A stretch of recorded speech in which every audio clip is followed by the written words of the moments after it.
I think I'd say that I'd come to the day where I'd say Brian could beat me in a race. But I met him on the driveway there, and at least he's not sticks. And I don't think I could beat you up the driveway at the moment, Brian. There we are. Obviously I'm sitting for a reason, and it's I can't stand for that long. But there are precedents set. There are men of God who sat to preach.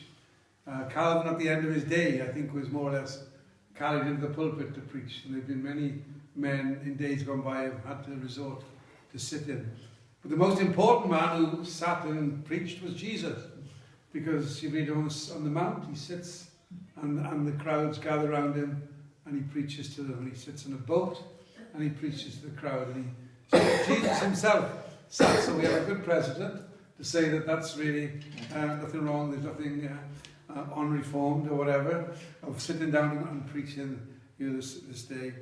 Just thank God that I've been able to do that today. It's been a while since I preached here on a morning. We were looking at things, or parts of the Bible where there have been invites. We've thought about invites to God, in particular in the Old Testament. And as we moved into the New Testament, we thought about invites to Jesus, to come to Jesus. What we're actually going to think about this morning, we're going to think about a request not to come. So we've been thinking about the invites to come, but this morning we're going to think about a request not to come.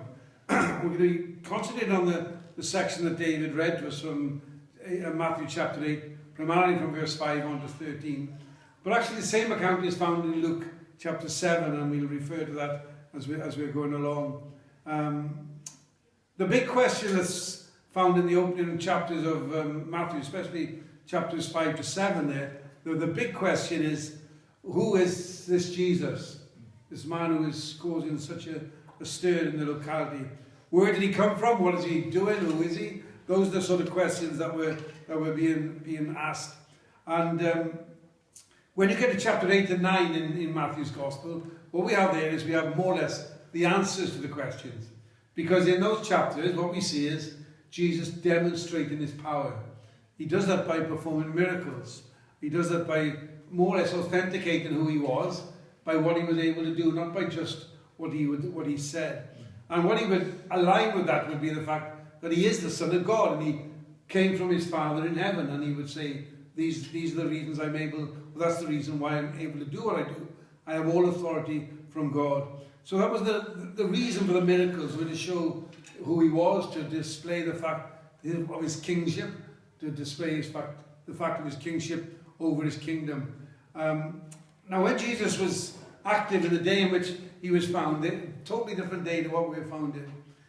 In the days of Jesus, people, when they got sick, they got sick. And there was no national health. We have a little whinge about the national health.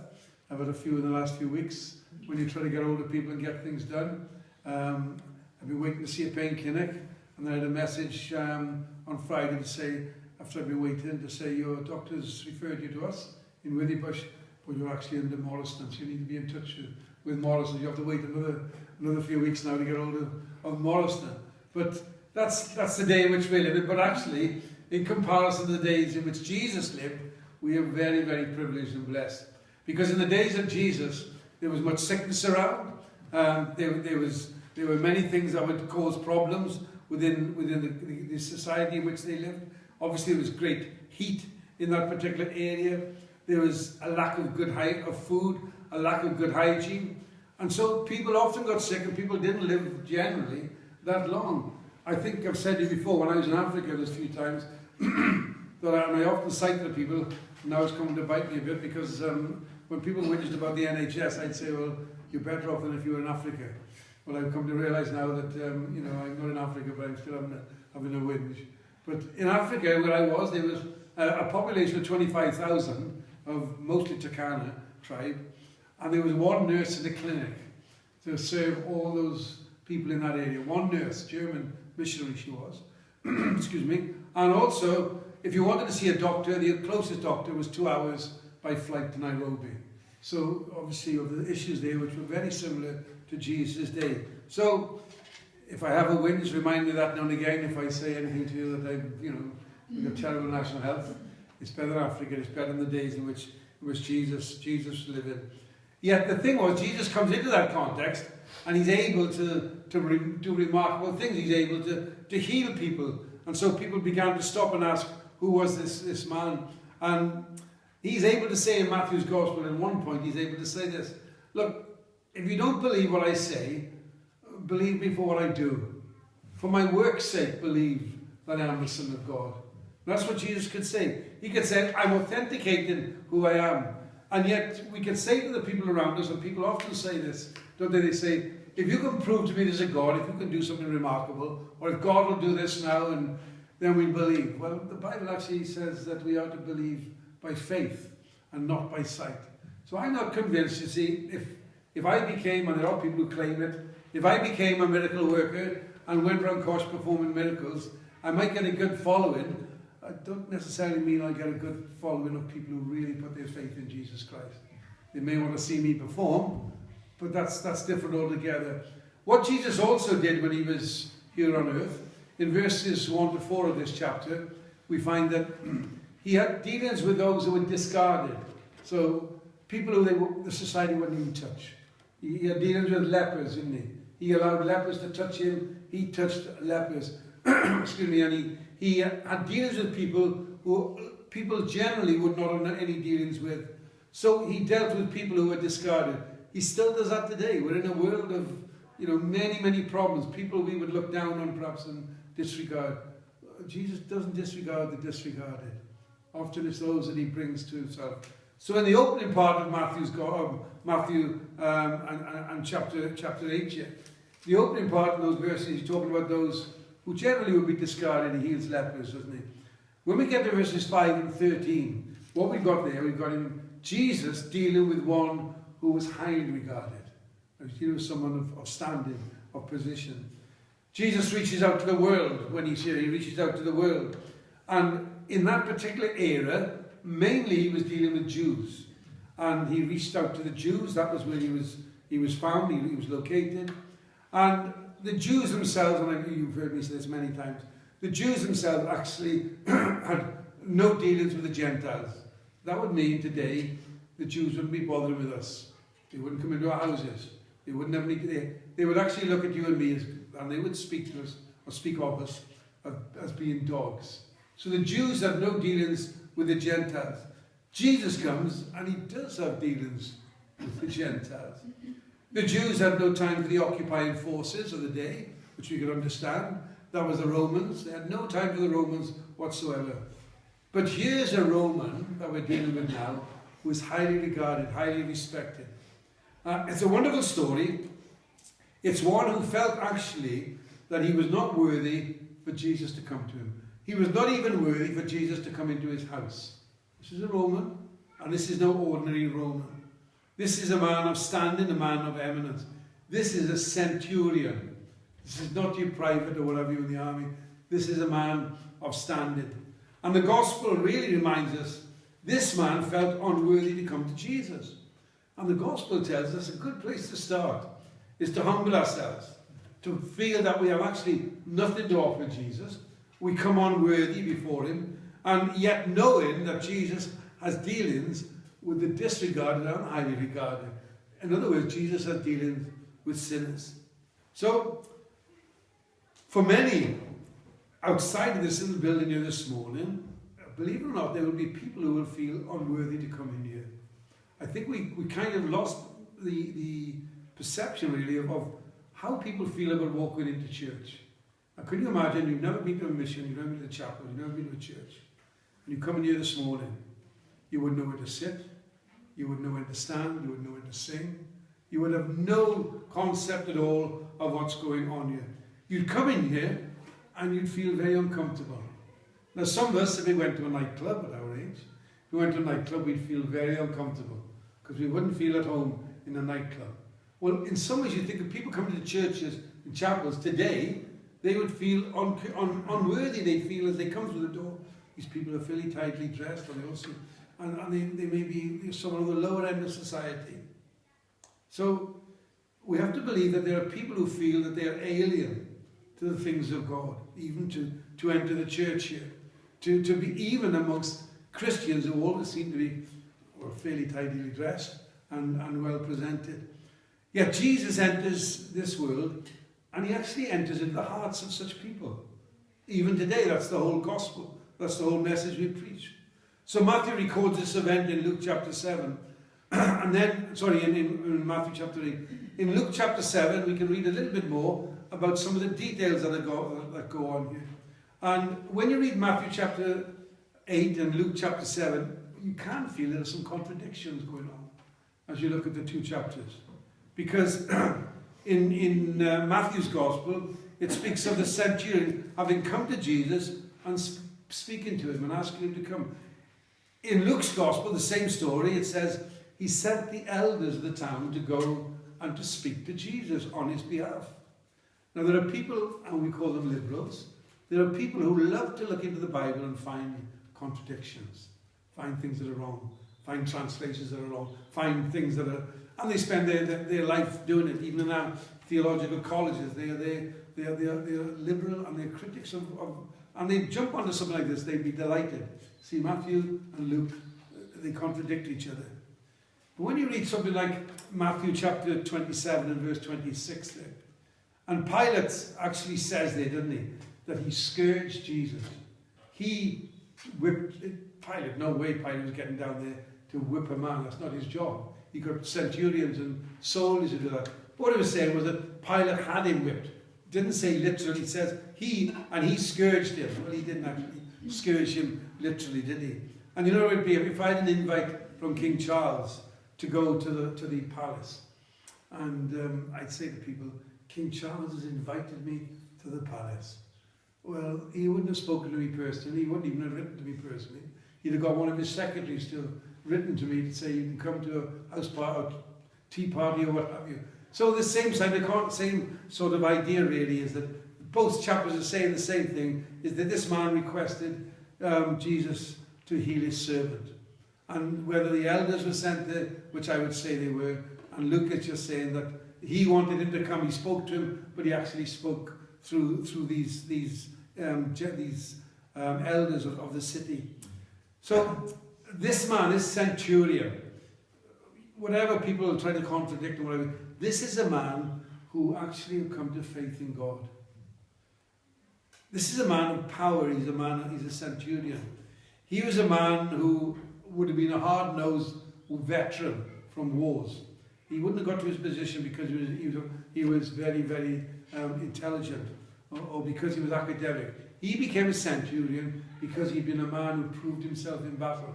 He was a hard-nosed character. He was a veteran of wars. And he was now given probably a comfortable position towards the end of his life, overseeing 100 soldiers in that particular area where he lived. So, a centurion. Now, it's interesting, when you read the New Testament, it's interesting the times when centurions are mentioned. Remember, hard-nosed characters. These are not, softies. These are men. These are hard men. And it's interesting when we read them in the New Testament, the number of times they seem to be those who've been affected by the gospel, been changed by what they heard. These hard-nosed veterans. The hardest heart, Jesus can actually soften. The hardest heart, Jesus can come and work upon. And these centurions in the New Testament, they're examples of how Jesus can change a person's life. You can think of how hard men have been changed. What's his name? Washington. What's his first name? Denzel Washington. Just in time. Denzel Washington. I spoke about him recently, didn't I? That how he speaks about his faith now and so forth. Last week, and again I mentioned in boxing, but last week George Foreman died. That was a big man. That was a hard man, George Foreman. Won the world title twice, heavyweight. Won a gold medal. And George Foreman, at the latter end of his life, claims he was a believer. He was a preacher of the gospel. I don't know much about George Foreman.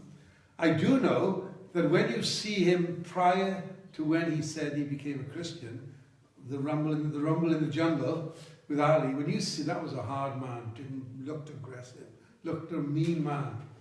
When you saw him in latter years, even when he went back to boxing in his 40s, that was a stiff man, a smiley man, warm, cuddly sort of character.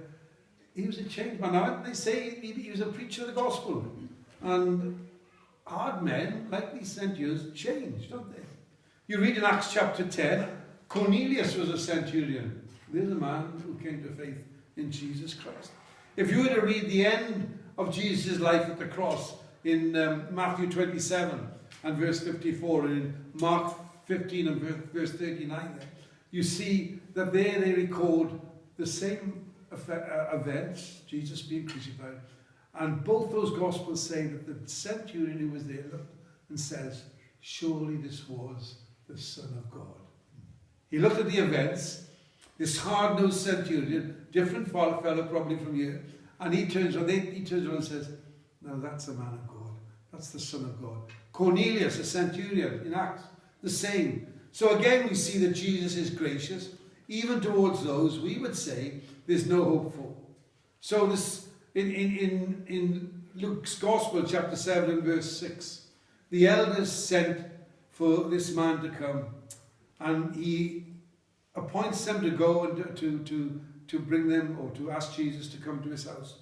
And the reason he asks them to come is he's got a servant. And he's got many servants. This is a man of standing. He says, my servant is suffering very badly. I know that you're a man who's done miracles. Could you come and do something for my servant? This is a man who ordered his soldiers to go into battle to die. This is a man now who's looking at his servant saying, he's suffering. I wonder whether that man of God can come and touch him and do something with him. Normally, Roman slaves were disposable items, if you want. They had a slave, didn't perform, get rid of him. This man was a different character altogether. He cared for his servant. It seems that the centurion, at some time in his life, I believe, had come across the teachings of Jesus. Sometime in his life, he'd come to realize who Jesus was. And I believe that this man had had Jesus to enter his heart. That's what the gospel is about. Not that Jesus physically enters his heart, but that someone puts his trust in Jesus, and they change their lives. Foreman, Washington, I'm not a big lover of these stars who get their prominence because they're stars, but if they have been changed, if they have come to faith, well, that's to God's glory. And that proves that people can be changed who are people of eminence, people who are highly regarded. Here's a man, I'm sure, who had said, Jesus, he's the king of my life. Now, how much did he know of the Bible? I don't know if he knew a lot. This is not a Jew. The Jews knew their Old Testament. This is a Gentile centurion. He knew little of the Bible. Now, those of you who came to the meeting on Wednesday in Narberth, listened to Asia Link, and you were listening there to how the gospel is going into places where the gospel isn't really allowed. There was a minister who didn't have a Bible for 20 years. Now, how you equate that, I don't know. But there we are, he had no Bible for 20 years. Led a church. There are people there who have so little knowledge, and you'd wonder, well, how much do they know? Could they give to you could they define their faith in the correct way? Could they speak correctly about the great doctrines of the faith? I don't think so. We watched the pictures of worship. Now here we are this morning worship, we're very sedate, we're very careful. We don't do anything out of the ordinary here. They have their hands in the air, closing their eyes, and we say, well, I believe they were believers in Jesus Christ. When I was in Africa, the Turkana people couldn't read and write. And they came to church, and they had their big necklaces on, and they were very smart. And when the singing started, of course, they couldn't sing many of the songs because they couldn't.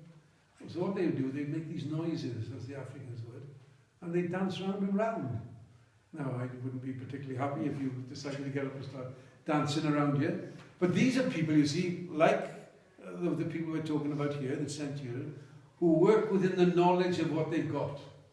And that's where those people we saw Wednesday night, the Africans in the Turkana people in Kenya, they're working within, and at that great day, when we come before the throne of God, we will be accountable for what we know. The elders, they had dealing with this man. Normally the elders wouldn't have bothered with a centurion. But in Luke chapter 7, we find that they plead with Jesus to help him because they felt that he was worthy of helping. Because he was a man who'd done such great things for them. He was a man of standing, and he'd helped them. They held him in high regard. He had actually, this was a man of eminence and a man of wealth. He'd had a synagogue, this centurion, built for the Jews. And they thought the world of him. He's built us a chapel, if you want. And we want you to now go and help his servant if you would, because he's a good man. But you see, the gospel doesn't say Jesus comes to people because they're good people. Or Jesus does wonderful things in communities because they're a nice, affable. The Welsh are such a warm people that God's going to... That isn't the way he works. He actually wants people to humble themselves. Not come and tell us what we have to offer God, but that we've got nothing to offer him.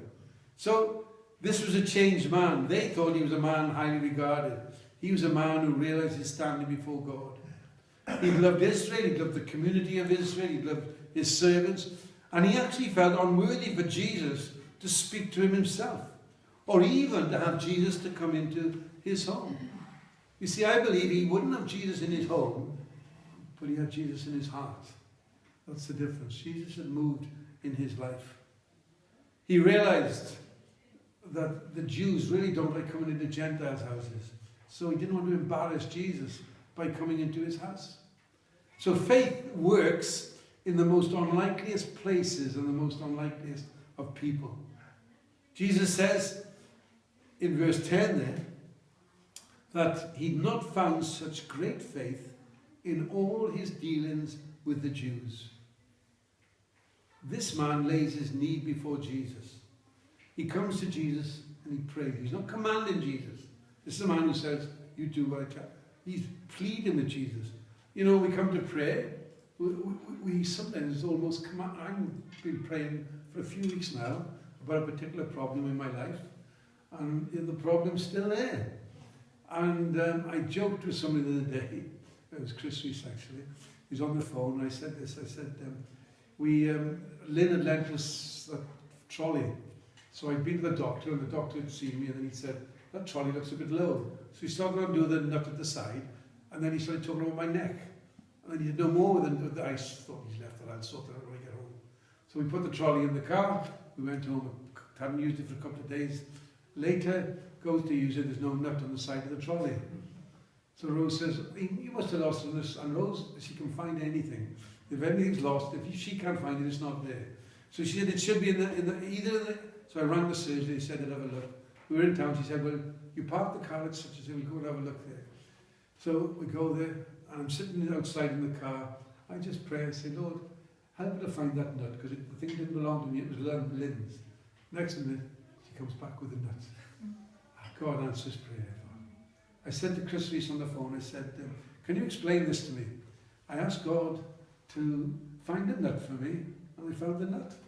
I've been asking God for days to do something about this leg, and the leg is still in the same position, just laugh. Because at the end of the day, we don't command God. We come to him and we seek that and he has reasons for what we go through. Paul had to pray 3 times for a problem to be removed. And he never said he had it removed. But he did have the grace sufficient to cope with what he had to do. So he's not commanding Jesus. In verse 7, the Jew says, will you do it? Jesus said, I will come and I will heal him. You see, Jesus is merciful. He came to this man's situation. He's having dealings with him. You see, Jesus is willing to come to a home of a man who would be overwhelmed by him coming. I'm not worthy. This man, David prayed in his prayer. This man is a carpenter's son. And I'm a centurion. And why should I be hesitant about him coming to my house? This is a man who humbles himself before God. He knew what it was to delegate authority. He could say to people, you do this, and they didn't ask, when do we do it? They go and they do it straight away. He knew what it was to have authority. And he looked at Jesus, this carpenter's son. He understood this is the Son of God. And he can command and he can do what he deems fit. He would have understood, I think, in some way or other, he has such power. Now, whether he knew what we know, because we know that Jesus was there at the very creation of the world. When the man spoke on Wednesday night, when the world was created, in the beginning was the Word, and the Word was God, and the Word was God. And all things were created by him and through him. This man may not have known that, but we know that Jesus is the creator of heaven and earth. How did he spoke and the world was here. He spoke and it was done. So he believed that just by the word of commandment, Jesus could heal his servant. He could heal him. He sees him coming, and what does he do? He sends out his servants to him. And he says, please don't come into my house. He felt unworthy for Jesus to step past his door. He felt for Jesus to be unworthy to have dealings with us. If we think that we've got something to offer Jesus, if we think we're good enough, we don't need to put our faith and our trust in him. If we feel that my life's been fairly good, I don't need to repent of my sin and believe, we've lost the plot. Because we need to realize that Jesus wants us to humbly come before him. He found faith in Israel, 12 disciples, 11 of them were kosher, obviously. But he said, you know, I haven't found faith like I found in this man. With all they knew their Old Testament. I haven't found faith like this man. With all that we know, I wonder if there's someone in the Turkana tribe where they'd say, but I haven't seen faith like this little lady's got amongst all those Westerners I've come across. So he was a man of faith. He had an invite. Or he refused Jesus to come into his house because he didn't feel worthy. If we'd read, we won't read, but Matthew chapter 22, there's a parable there that Jesus gives about a wedding feast. And what he actually says is that they went an invite out to come to the great wedding feast of the King. It's a picture of Jesus, God's Son, God inviting people to come in. Who does he go to first? He goes out to those who would be expected to come. Goes to the Jews. Invites people who you'd expect to come. They begin to make excuses. I can't do this, I can't come, I've got this on, and doing that. And then they begin to abuse the servants that Jesus, that the king had sent to invite them. And eventually we know that on one occasion they killed the son who was then sent. And it's a picture in there that the gospel came, the prophets came, the apostles came, they were abused even by their own people. The Son of God was crucified by his own people. So in verses 11 and 12 of this chapter we have the picture, the failure, is picture of the people of God who should be at the banqueting table, should be at the wedding, but they've been refused. In Ephesians chapter 2 and verses 12 to 14 there, we see how God had come to the people of God, the Jews, and they disregarded him, turned their back on him. And yet they were Jews, and they were those from outside that were then brought in. So the wedding feast, they're told, go into the highways and the byways, invite the beggars, invite those who've got nothing, and tell them they can come, and the clothes, the covering will be provided. And that's the gospel, isn't it? We tell people, come to Jesus, put your faith in him. You don't have to try to be good, because he takes his goodness, and like a wedding garment, he puts it on you. So, these people were a blessed people, the Jews. Naturally speaking, they were those that God had come to. They should have had wonderful benefits. They were children of Abraham. They'd speak about Abraham being their father. And yet we read, don't we? It's those who come to the faith in the faith of Abraham are the children of God. God so loved the world that he gave his only begotten Son, that whoever, Jew or Gentile, who believe in him will not perish but have everlasting life. These Jews, they had privileges beyond the opportunities that were given to them. People imagine God sends prophets, he sends kings, he sends Moses, David, Abraham, whoever.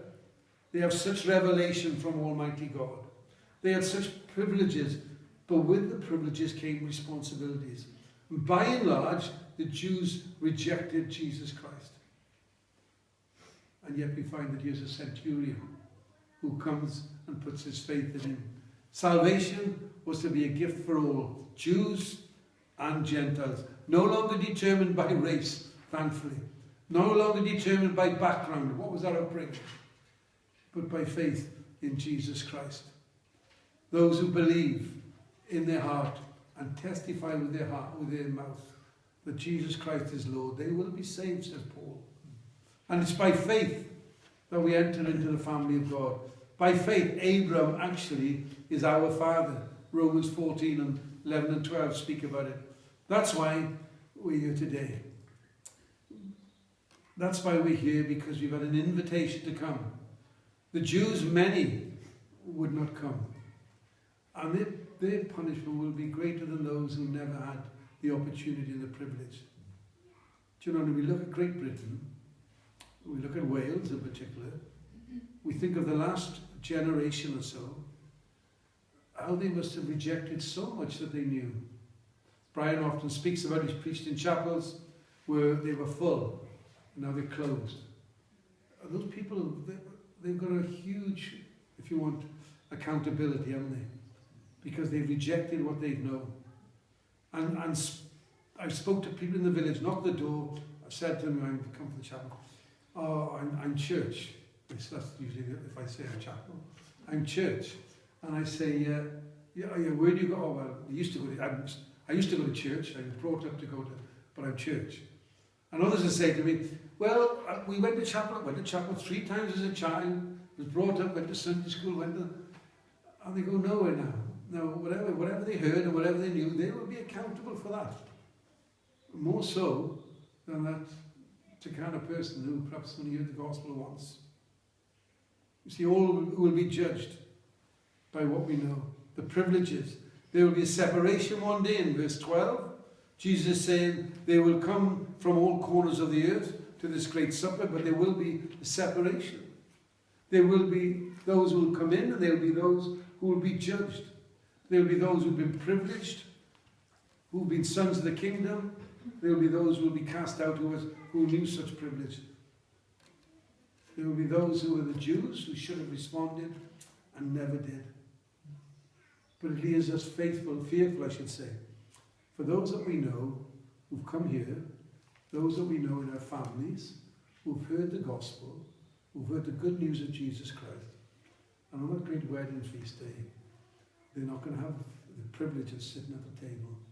They're going to be sent out into outer darkness. Jews or Gentiles. Doesn't make any difference. You see how it should drive us to pray the more and to seek the more to get people who know the gospel to come and respond to it. We can't make that happen. That's the work of God. But we need to bring them to a place where they can hear at least the gospel. For people on our day need to come from that position of darkness to light, from separation to being invited into that great wedding feast. There will be a day coming when there will be judgment, but there will also be a day coming when Brian and I will be able to walk at the same pace, because all these bodies will be as they should be. There will be no more weeping, no more pain, no more sorrow for those who entered in. So we come to Jesus, we have to humble ourselves. We have to allow him to enter into our lives, if you want, and not just take a partial residence, but dictates all that takes place in our lives. To feel we're unworthy, but to know that if we humble ourselves before him, we can know him in our hearts. Jesus responds in verse 13 to his faith, and he speaks about what this man had done. But the boy was healed not because of his faith, but he was healed because of the mercy and grace of God. This man's faith, he did what he could do and invite Jesus. The boy, we don't read anything more about the boy. Did he come to faith? Was he a believer? We got no idea.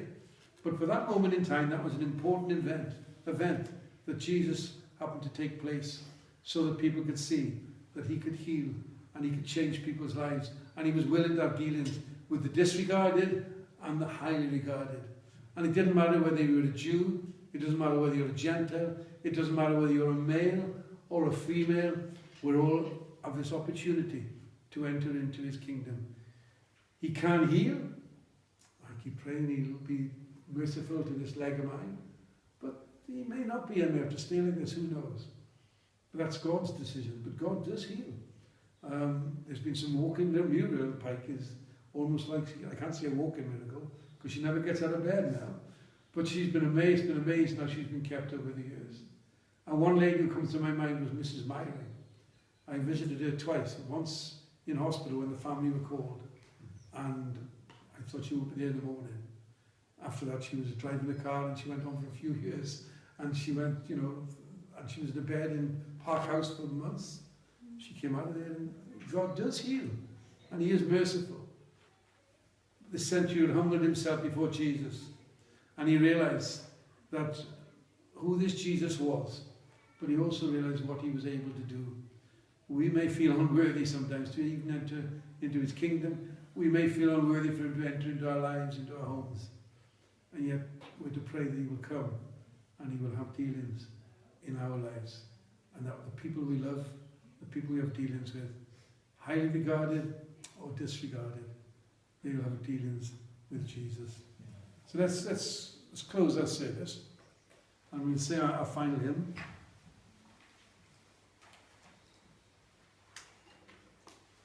And our final hymn is Rock of Ages. And notice what he says, nothing in my hands I bring. I have nothing to offer God. All I can do is simply to thy cross I cling. I naked come to thee for dress. We're going to go into that wedding feast. He'll provide the garments, His perfect righteousness. Naked come to Him for dress. Helpless look to thee for grace. Foul, but I to the fountain fly. So wash me, Saviour, or I die.